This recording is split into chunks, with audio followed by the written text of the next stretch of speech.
Konnichiwa मिनासान क्यों no जुगियो हाजिमे mass and आज हम अपना जापानीज ग्रामर का लेसन 4 जो है वो कंटिन्यू करने वाले हैं। एंड मैं ऑलरेडी पार्ट 1, 2 एंड 3 अपलोड कर चुका हूँ, जिसके अंदर मैंने तुम्हें टाइम के बारे में एंड वर्ब्स के बारे में एंड वर्ब्स को प्रेजेंट और पास्ट में कैसे यूज़ करते हैं, एफर्मेटिव और नेगेटिव फॉर्म में कैसे यूज़ करते हैं, किसी सेंटेंस में कैसे यूज़ करते हैं, वो सारी की सारी चीज़ें जो है वो मैंने तुम्हें पार्ट 2 और पार्ट 3 में पढ़ा दी थी। ओके, सो अगर तुमने वो नहीं देखी है तो फिर ऊपर आई बटन में प्लेलिस्ट आ रही होगी, तुम जाकर देख सकते हो प्लेलिस्ट या फिर वीडियो। ओके, सो आज का हमारा टॉपिक होने वाला है नी पार्टिकल। तो आज हम अपना नया पार्टिकल करने वाले हैं विच इज नी।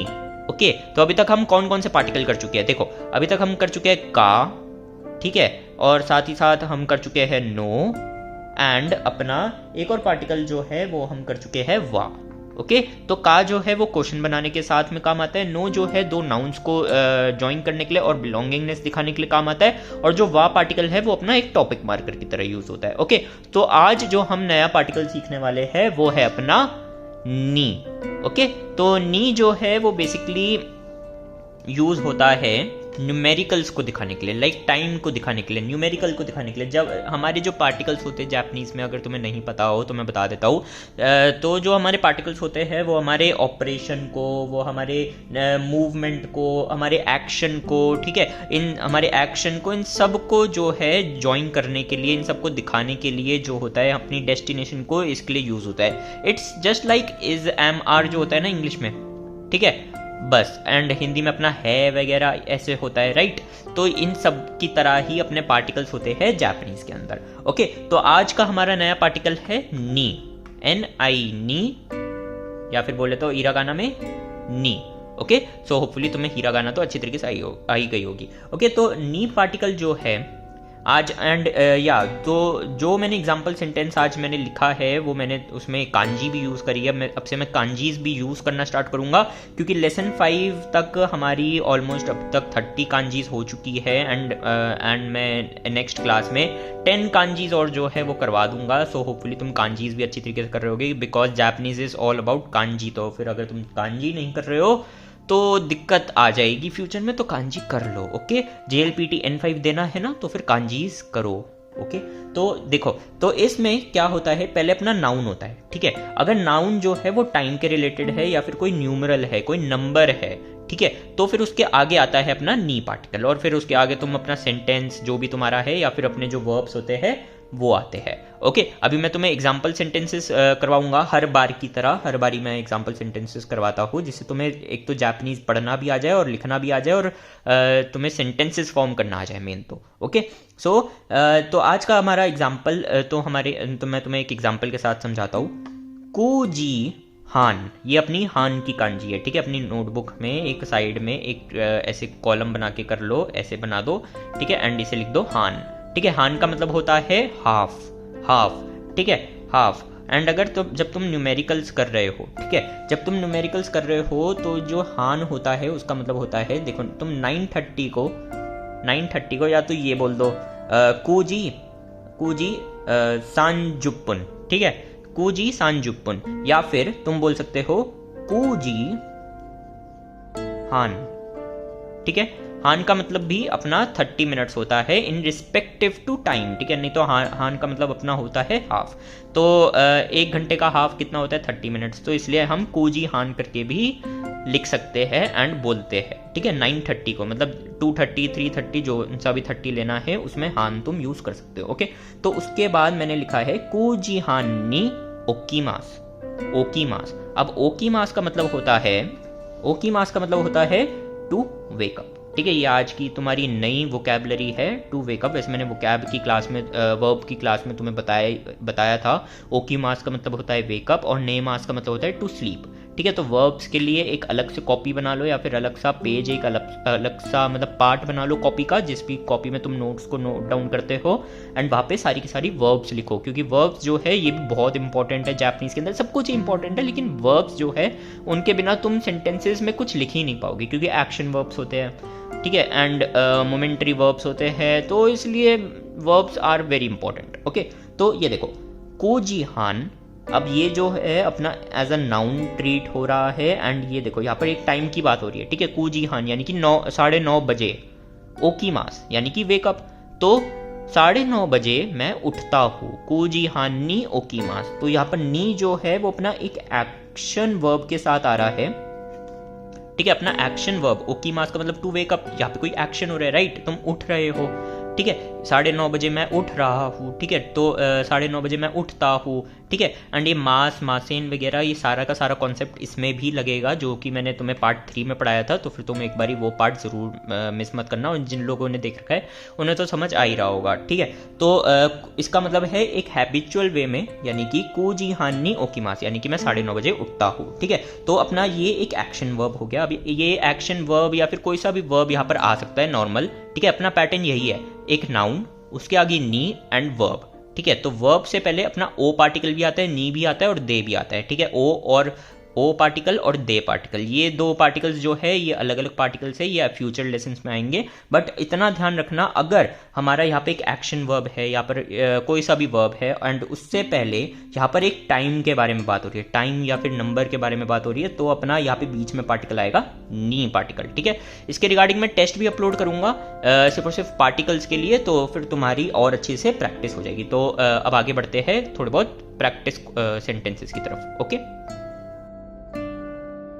सो अब देखो, अपना जो पहला सेंटेंस है उसमें मैंने क्या लिखा है, रोकू गात्सु फुक्का नी इंदोए किमाश्ता, ठीक है। अब देखो, मैंने तुम्हें कैलेंडर शायद अभी तक नहीं पढ़ाया है, तो फिर कैलेंडर की जो क्लास है वो अगले मंथ डालूंगा मैं, ताकि तुम्हारे जो पहले उससे पहले तुम्हें कॉन्सेप्ट थोड़े बहुत क्लियर हो जाने चाहिए, इसलिए मैंने अभी तक तुम्हें कैलेंडर नहीं पढ़ाया। लेकिन जब तुम अपने सेकेंड डे को, यानी कि महीने की दूसरी तारीख को हम कहते हैं फुक्का, थोड़ा फनी है आई नो फुक्का, ठीक है, सेकंड तारीख को, एंड रोकू गात्सु, इन दोनों की कांजी मैंने तुम्हें ऑलरेडी करवा दी है, इसलिए इसमें मैंने थोड़ी बहुत कांजीज लिखी है, एंड सिर्फ और सिर्फ मैंने वही कांजी लिखी है जो मैं तुम्हें अभी तक करवा चुका हूँ, okay. So don't worry, and अगर तुम्हें वो कांजी समझ नहीं आ रही है तो फिर तुम कांजी की क्लास देखो जाकर, चैनल पर मिल जाएगी तुम्हें, एंड कांजी बिल्कुल मिस मत करो, मैं तुम्हें बार बार ही कह रहा हूँ, ओके, नहीं तो बाद में प्रॉब्लम आ जाएगी, ओके। सो देखो, रोकू गात्सु फुक्कानी इंदो ए किमाश्ता। अब ये ए जो है ये एक नया पार्टिकल है, इसको तुम भूल जाओ। ए का मतलब बस इतना होता है कि जब तुम कहीं पर जा रहे होते हो, इकीमास, किमास और काइरीमास, मतलब जब तुम कहीं पे जा रहे होते हो, कहीं से आ रहे होते हो या फिर कहीं से आए हुए होते हो, ठीक है, तब अपना ये ए पार्टिकल यूज होता है। अभी इसको तुम भूल जाओ, बस ये सेंटेंस में अगर मैं नहीं लिखता तो सेंटेंस जो है गलत हो जाता है, इसलिए मेरे को लिखना पड़ा, ओके। सो अब ये देखो, अब यहाँ पर मैंने नी पार्टिकल यूज करा है क्योंकि यहाँ पर एक टाइम है, एक डेट है, ठीक है। क्या है? एक डेट है। अब एक डेट क्या है? एक नाउन है प्लस ये टाइम है। अब जो और तुम एक और सेंस ले सकते हो, जो नी है वो अपना काम करता है एट का, जो इंग्लिश में होता है ना एट दैट टाइम, समझ रहे हो, at that time, at that on that date, तो वैसा एट वाला उस प्रेजेंट मोमेंट पर, ठीक है, उस प्रेजेंट मोमेंट पर, उस प्रेजेंट टाइम पर तुम बता रहे हो, ठीक उसी वक्त मैं इंडिया वापस आया था, ठीक है, ठीक उसी वक्त मैं इंडिया आया था। इंदो का मतलब है इंडिया, एंड किमाश्ता एक अपना वर्ब है, इसे भी तुम नोटबुक में नोट डाउन कर लो। किमाश्ता का मतलब होता है कहीं से आना, ठीक है, ये भी मैंने तुम्हें वर्ब्स की क्लास में बताया था, बट स्टिल कहीं से आना मतलब किमाश्ता, ओके। तो नी जो है वो अपना एक पर्टिकुलर पॉइंट ऑफ टाइम बता रहा है, उससे पहले एक नाउन आ रहा है जो कि एक टाइम है, प्लस बाद में एक यहाँ पर एक वर्ब यूज हो रहा है किमाश्ता। अब तुम बोलोगे सेंसे यहाँ पर तो इंदो ए भी आ रहा है, डायरेक्ट वर्ब नहीं आई, आपने तो कहा था डायरेक्ट वर्ब आएगी, तो नहीं, डायरेक्ट वर्ब नहीं आती। अब इस किमाश्ता जो अगर मैं लिख देता तो फिर इसका कोई सेंस नहीं बनता। किमाश्ता से पहले एक प्लेस और ए पार्टिकल आना मस्ट है, इसलिए मैंने ये लिखा है, नहीं तो तुम यही समझो कि ये पूरा जो पार्ट है ये अपना एक ही वर्ब का पार्ट है, किमाश्ता, ठीक है। तो टाइम, तो एक टाइम को रिप्रेजेंट करता हुआ नाउन, फिर नी पार्टिकल उसको जोड़ने के लिए, एंड फिर अपनी वर्ब, ओके। तो I came to India on 2 June, okay. Now अब देखो नेक्स्ट सेंटेंस, दो योबी। अब यहाँ पर हम एक वीक डे के बारे में बात कर रहे हैं, ठीक है, वीक डे। अब वीक डे जो है तुम कहोगे सेंसी ये भी तो टाइम ही है, लाइक वीक डे का एक स्पेसिफिकली तुम एक बता रहे हो, लेकिन ये पर्टिकुलर टाइम नहीं है ना, लाइक तुम ये नहीं बता पा रहे कौन से महीने का वीक डे, कौन से साल का वीक डे, ठीक है, तुम नहीं बता पा रहे, राइट। तो यहाँ पर तुम नी पार्टिकल अपना ऑप्शनल हो जाता है, राइट। तो जैसे कि मतलब मान लो यहाँ पे दो योबी का मतलब होता है सैटरडे, निहोन का मतलब होता है जापान, और इकीमास का, जैसे कि मैंने किमास का तुम्हें बताया, किमास का मतलब होता है वापस आना, ठीक है, कहीं से आना, और इकीमास का मतलब होता है कहीं जाना। Okay, so I will go, ठीक है, I will go to Japan on Saturday, मैं सैटरडे को जाऊंगा। तो यहाँ पर एक टाइम के बारे में भी लेकिन बात हो रही है। तो जब भी तुम वीकडे के बारे में बात करते हो तो तुम वहाँ पर तुम्हारा ऑप्शनल रहता है कि तुम्हें नी पार्टिकल लगाना है या नहीं, ठीक है। अब यहाँ पर तुम अगर नी पार्टिकल नहीं भी लगाते तब भी चलता। इस केस में क्या है, इस केस में एक स्पेसिफिक टाइम दे रखा है, ठीक है, एक स्पेसिफिक डेट दे रखी है, या फिर बोले तो टाइम दे रखा है, इसलिए नी पार्टिकल जो है वो मस्ट है, वो आना जरूरी है, ठीक है। लेकिन इस केस में तुम्हें नहीं पता कौन से महीने का कौन से साल का सैटरडे, राइट। तो इसलिए इस केस में यहाँ पर नी पार्टिकल आना मस्ट नहीं है, ये ऑप्शनल केस है, ठीक है। मतलब इतना बस याद रख लो, जब भी वीकडे के बारे में या फिर वीकेंड के बारे में, ठीक है, मतलब किसी भी अगर हफ्ते में से किसी एक दिन के बारे में बात हो रही है, तब तुम्हें वहां पर नी पार्टिकल मस्ट नहीं है, लगाना जरूरी नहीं है, लेकिन लगा दो तो अच्छा है, ठीक है। तो नी निहोन ए इकीमास यानी कि I will go to Japan on Saturday, ठीक है। अब ये वाला एक केस आ जाता है जिसमें अब देखो क्यों का मतलब है आज, ठीक है, आज। आशिता का मतलब होता है टुमारो, ये मैं तुम्हें वोकैब की क्लास में ऑलरेडी करवा चुका हूँ, अगर तुमने नहीं करा है तो वोकैब की वीडियोस जाके देखो, ठीक है। मैं दोबारा करवा दूंगा वैसे एक और बारी जब मैं कैलेंडर करवाऊंगा। तो किनो, और किनो का मतलब होता है येस्टरडे, ठीक है, किनो येस्टरडे, क्यों टुडे, एंड आशिता मीन्स टुमारो। ओके, सो किनो एंड बेंक्यो शिमासेन देशता, यहाँ पे शिमासेन देशता मैंने मैंने पिछले पार्ट में बढ़ाया था, थर्ड पार्ट में, तो फिर उसको जाके देखो। मैं तभी कह रहा हूँ कि हर टॉपिक जो है वो एक दूसरे से रिलेटेड है, सारे टॉपिक्स को मैं मिला जुला के पढ़ाता हूँ ताकि प्रीवियस टॉपिक्स भी तुम्हारे होते रहे। एंड ये मिन्ना नो निहोंगो की टेक्स्ट बुक की यही खास बात है कि इसमें सारे टॉपिक्स जो है वो ऑर्डर वाइज लगे हैं।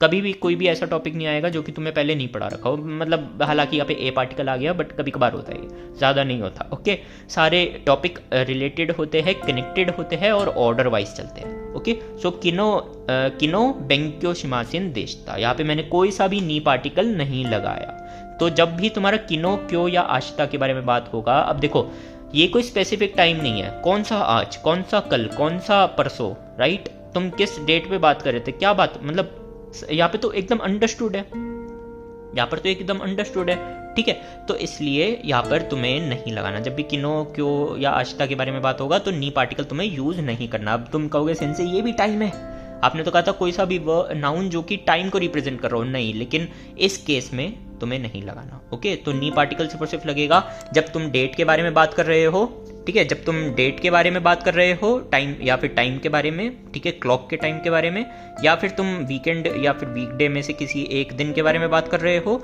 लेकिन किनो पर नहीं लगेगा, क्योंकि ये एट का सेंस होता है अपना नी का, एक पर्टिकुलर पॉइंट ऑफ टाइम बताने के लिए होता है, ठीक है। एंड किनो, क्यों और आशिता जो है वो एक पर्टिकुलर पॉइंट नहीं बताता, कौन सा, कल कब, आज कब और कल कब, मतलब नहीं बताता, राइट, एक पर्टिकुलर पॉइंट ऑफ टाइम नहीं बता रहा, इसलिए यहाँ पे हम यूज नहीं करेंगे। किनो बेंक्यो शिमासिन देशता, बस कि मैं कल नहीं पढ़ा था, ठीक है, कोई सा भी पर्टिकुलर पॉइंट ऑफ टाइम नहीं बता रहे कि कल कब नहीं पढ़ा था, कितनी देर नहीं पढ़ा था, ठीक है। तो बस इसलिए सो होपफुली तुम्हें नी पार्टिकल अच्छी तरीके से समझ आ चुका होगा। एंड ये हमारा लेसन 4 जो है वो कंप्लीट होने वाला है। बस एक और क्लास बची है जिसमें मैं तुम्हें कारा और मादे पढ़ाऊंगा, ठीक है। कारा और मादे, कारा का मतलब होता है फ्रॉम, एंड इसका मादे का मतलब होता है टू। ये लेसन 4 जो है अपना पूरा टाइम के ऊपर था कि तुम क्लॉक को कैसे रीड करते हो, टाइम के साथ कौन सा पार्टिकल यूज होता है, नी पार्टिकल यूज होता है, ठीक है। तो ये इन सब के ऊपर था। बट एंड साथ ही साथ तुम्हारा वर्ब्स भी हो गया कि जब पास्ट में किसी चीज़ के बारे में बात कर रहे होते हो तो कैसे यूज़ करते हैं। So it was all about time, ठीक है। इस चैप्टर में तुमने टाइम के बारे में पढ़ा कि टाइम को कैसे रीड करते हैं, कैसे बोलते हैं जापानीज के अंदर, ठीक है। तो इस टाइम से लेकर इस टाइम तक ये टॉपिक है, तुम समझ गए होगे, राइट। सो अगर कोई सा भी डाउट हो तो फिर तुम कमेंट सेक्शन में पूछ सकते हो। थोड़े बहुत लोग पूछते भी हैं and I am so happy कि भाई तुम पढ़ रहे हो, तुम मेरे लेसन्स को सीरियसली ले रहे हो थोड़ा सा, और अगर कोई सा भी डाउट आ रहा है तो तुम मुझसे पूछ रहे हो, ऐसा नहीं कि तुम पूछ नहीं रहे किसी और वीडियो पे जाके शिफ्ट हो गए। Thank you so much. Okay, so मिलते तुमसे अगली क्लास में, तब तक के लिए जाने।